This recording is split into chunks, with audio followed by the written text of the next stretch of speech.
Welcome back to my channel. चलो India science पढ़ें। आज का हमारा टॉपिक है डबल डिस्प्लेसमेंट रिएक्शन। आप लोगों ने डिस्प्लेसमेंट रिएक्शंस पढ़ ली थी। अब यहाँ पर कैसी रिएक्शन, डबल डिस्प्लेसमेंट।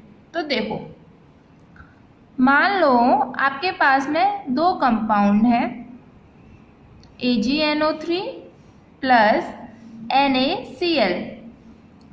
AgNO3 को हम लोग बोलते हैं सिल्वर नाइट्रेट और NaCl का आपको पता ही है क्या, सोडियम क्लोराइड। देखो ये कैसे रिएक्ट करते हैं। इसका प्रोडक्ट बनता है AgCl plus NaNO3, silver chloride plus sodium nitrate. इस प्रोडक्ट को देखो ये रिएक्टेंट से कैसे बना है। देखो पहले था AgNO3, Ag की जगह पर क्या आ गया, Na ने Ag को क्या कर दिया है, डिस्प्लेस कर दिया है। और NaCl में क्या था, पहले Na और Na की जगह क्या आ चुका है, Ag। तो आपके प्रोडक्ट क्या, AgCl प्लस NaNO3। इस रिएक्शन के अंदर क्या चल रहा है, एक्सचेंज ऑफ आयंस। आयन कैसे, आपको पता है फॉर्मूले के अंदर पहला वाला पार्ट पॉजिटिव होता है, दूसरा वाला नेगेटिव। ऐसे Na positive Cl negative. Ag positive की जगह कौन आ गया, Na की जगह पर कौन आ गया, Ag। दोनों ने आपस में एक्सचेंज कर लिया और प्रोडक्ट क्या बन गया, AgCl प्लस NaNO3। तो आप डबल डिस्प्लेसमेंट रिएक्शन को कैसे डिफाइन करोगे, ऐसी रिएक्शंस जिनके अंदर दो कंपाउंड अपने आयन का एक्सचेंज करते हैं और दो अलग नए कंपाउंड्स बनाते हैं। आप क्या लिख सकते हो, the reaction in which two compound react by exchanging their ions and form two new compound are known as double displacement reaction. Example आ गया समझ में। एक और एग्जाम्पल देखते हैं, जैसे barium chloride BaCl2 plus Na2SO4, इसको बोलते हैं सोडियम सल्फेट। और BaCl2 को हम लोग बोलते हैं बेरियम क्लोराइड। इसमें क्या प्रोडक्ट बनेंगे, देखो बेरियम को कौन डिस्प्लेस कर रहा है, सोडियम। बेरियम की जगह कौन आ जाएगा, सोडियम, और सोडियम की जगह कौन आ जाएगा, बेरियम। एक्सचेंज कर लेंगे अपने आयंस को, क्या लिखेंगे, BaSO4 प्लस NaCl। तो ये रिएक्शन समझ में आई, डबल डिस्प्लेसमेंट कैसे होता है, आयंस का एक्सचेंज करके। तो नेक्स्ट रिएक्शन अब हम लोग पढ़ेंगे oxidation and reduction reactions. Oxidation and reduction reactions समझो। पहले ऑक्सीडेशन समझते हैं क्या होता है।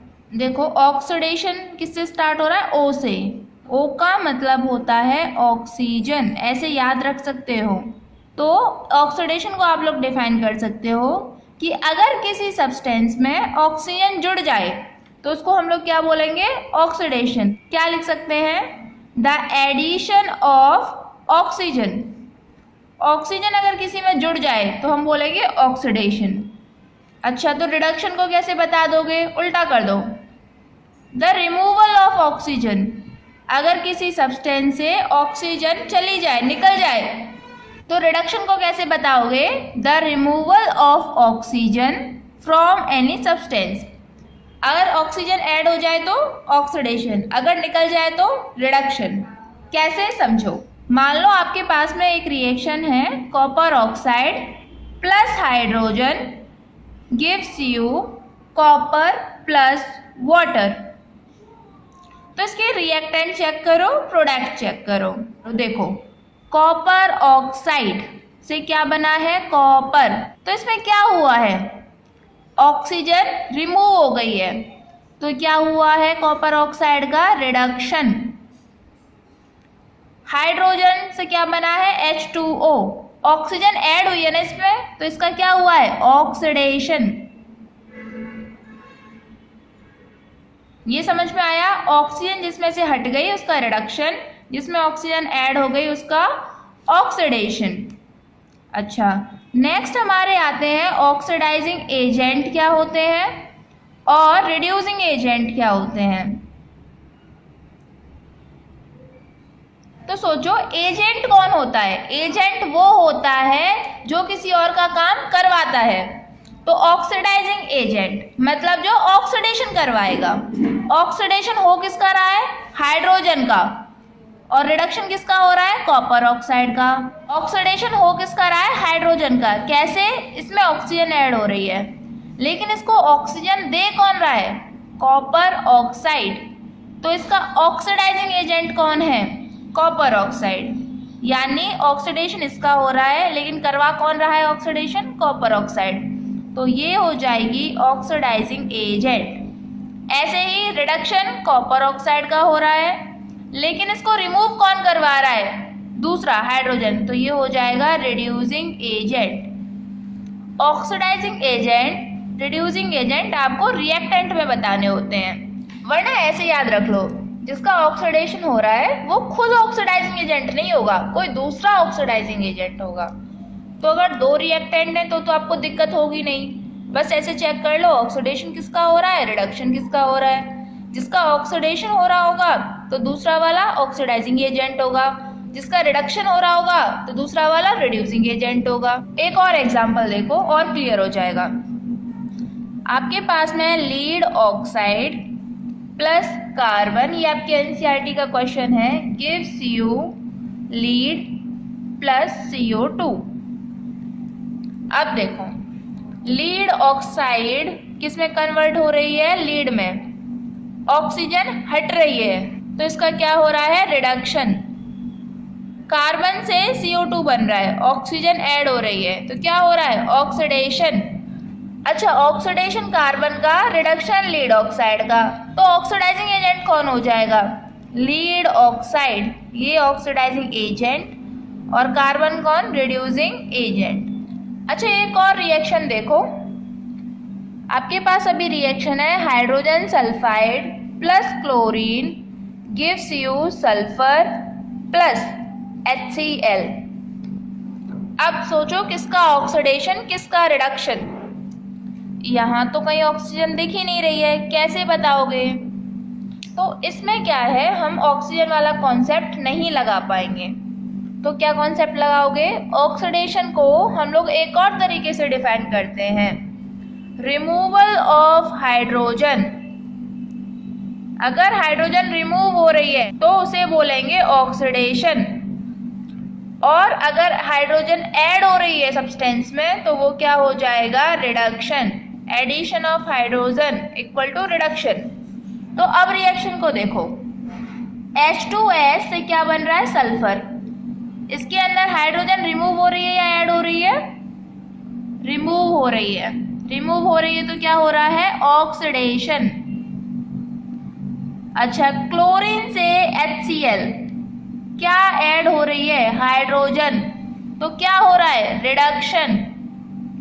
इसमें उल्टा होता है, addition of oxygen oxidation, removal of hydrogen तो भी oxidation, addition of hydrogen reduction, and removal of oxygen. तो आप हाइड्रोजन के टर्म्स में भी ऑक्सीडेशन को डिफाइन कर सकते हो और रिडक्शन के टर्म्स में भी।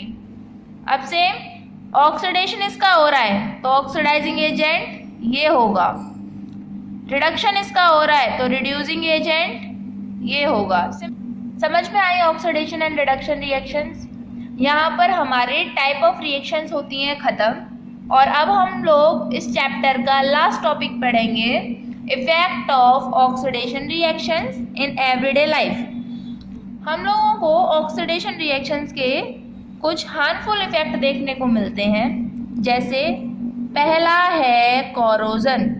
पहला हम लोग पढ़ेंगे कोरोजन, दूसरा पढ़ेंगे रेंसिडिटी।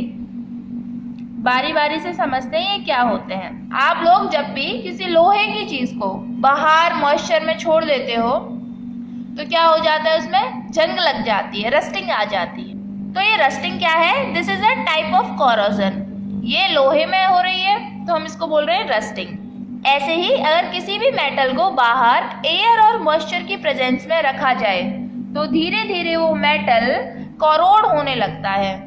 इस प्रोसेस को क्या बोलते हैं? कोरोजन। आप इसको कैसे डिफाइन कर सकते हो?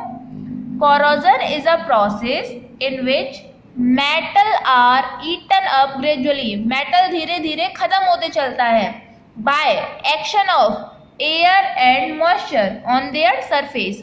किसकी वजह से? एयर और मॉइस्चर की वजह से। समझ में आया कोरोजन क्या है? एग्जाम्पल क्या हो गए फिर कोरोजन के? Rusting of iron.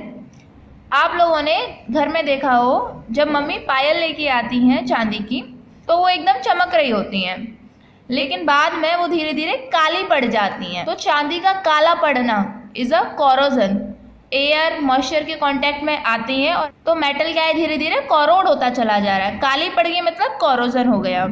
ऐसे ही कॉपर का भी कोरोजन हो जाता है। कॉपर ग्रीन कलर में चेंज हो जाती है। तो आप ये मत समझना कि रस्टिंग ऑफ आयरन, आयरन का जंग लगना, इसी को कोरोजन कहते हैं। कोरोजन किसी भी मेटल के अंदर हो सकता है। नेक्स्ट हम लोग पढ़ेंगे रेंसिडिटी। रेंसिडिटी क्या होती है? देखो, जो भी फूड आइटम हमारे ऑयल या फैट में बने हुए होते हैं, अगर उनका ऑक्सीडेशन हो जाए तो वो फूड आइटम टेस्ट में भी खराब हो जाएगा, साथ में उससे कुछ स्मेल भी आएगी। उस पर्टिकुलर प्रोसेस को हम लोग बोलते हैं रेंसिडिटी।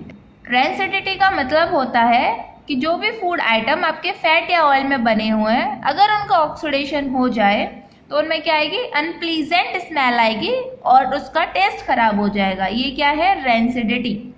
इसका एग्जाम्पल आप लोग देख सकते हो। मान लो आप लोगों ने चिप्स को 6-7 दिन के लिए रख दिया तो उन चिप्स का टेस्ट भी खराब हो जाता है।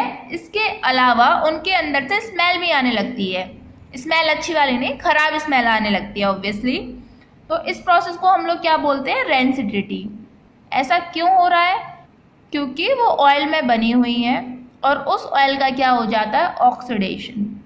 तो आप रेंसिडिटी को बोलोगे it is the condition in which oxidation of fat and oil present in the food takes place and it causes unpleasant smell and taste in the food.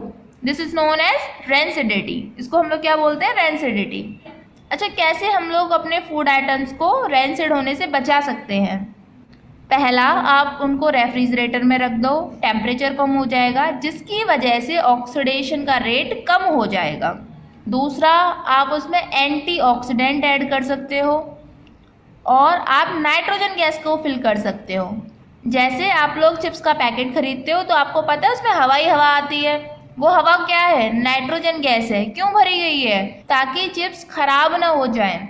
अगर नाइट्रोजन को हम लोग नहीं भरेंगे तो हमें पता है चिप्स के अंदर क्या होगा? ऑयल, और उस ऑयल का ऑक्सीडेशन हो जाएगा तो वो चिप्स पूरी खराब हो जाएंगी। समझ में आया रेंसिडिटी को कैसे प्रिवेंट किया जा सकता है? आपका फर्स्ट चैप्टर फिनिश हो गया है। अब आप लोगों को क्या करना है? फर्स्ट चैप्टर के सारे क्वेश्चन आंसर ट्राई करने हैं और आप लोग देखोगे कि हम लोग बहुत सारे क्वेश्चन तो डिस्कस कर चुके हैं, ऑलरेडी कर चुके हैं। तो अब आप लोग अपनी एक्सरसाइज पूरी कर सकते हो और नेक्स्ट चैप्टर हम लोग स्टार्ट करेंगे इलेक्ट्रिसिटी, फिजिक्स का electricity chapter. So thank you students. और आप लोग अपने नोटिफिकेशंस ऑन करके रखो ताकि जैसे ही आपकी क्लास की वीडियो आए आप उसे देख सको। और दूसरा, अगर आपको अपनी क्लास की वीडियो फाइंड आउट करने में चैनल पर दिक्कत हो रही है क्योंकि 9 to 12 की वीडियोज़ हैं, तो आप चैनल की प्लेलिस्ट में चले जाओ। वहाँ पर आपको अपनी क्लास की सेपरेटली प्लेलिस्ट मिल जाएगी। Okay, thank you students and share this video with other students.